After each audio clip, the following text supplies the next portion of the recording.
మా టీమ్మేట్స్ చూడండి, ఎనిమిస్ అందరు దిగిపోయినాక అయితే దింపినాడు. వీడియోని అయితే లాస్ట్ వరకు చూడండి, ఫుల్ ఫన్ అనిపిస్తుంది.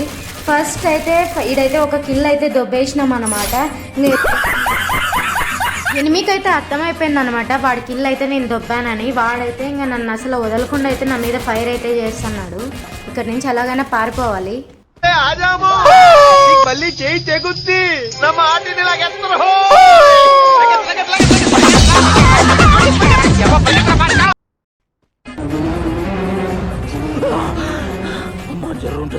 ఎలాగో అలాగైతే తప్పించుకొని అయితే వచ్చినాను. లూట్ అయితే ఏరుకుందాము. ఇక్కడైతే ఎనిమిస్ అయితే ఫుల్ అయితే ఫైట్ చేసుకుంటున్నారు. మనమైతే అప్పుడే వెళ్ళకూడదు, ఆళ్ళు కొట్టుకోవడం మానేసి మన మీద పడిపోతారు. మనమైతే అలాగ స్లో.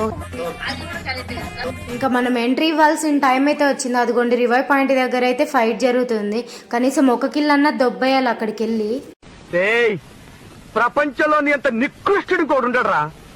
ఫైట్ అయితే గట్టిగానే అవుతున్నట్టుంది. మనం కూడా పోయి చేయేద్దాము. ఇదిగోండి వీడికైతే కొంచెం డ్యామేజ్ ఇచ్చాము. వీడైతే నన్ను చూసేసినట్టున్నాడు. ఏదో పెళ్లిలో భోజనాలకు వచ్చినట్టయితే ఊపంగా వేసుకుని అయితే తిన్నంగా వస్తున్నాడు. వీడైతే పడిపోయాడు. ఇంకొకటి వీళ్ళ టీమ్మేట్ ఏం చేస్తున్నాడు పాపం, బాల్ వేసుకొని టీమ్మేట్కి అయితే రివైవ్ ఇస్తున్నాడు. వీడు కూడా అయిపోయాడు. టీం అంతా వైకౌట్ అయిపోయినట్టుంది. నిజం చెప్పాలంటే ఈ మ్యాచ్ అంతా కూడా నాకు ఫ్రీ కిల్లులు అయితే బాగా వచ్చినాయి.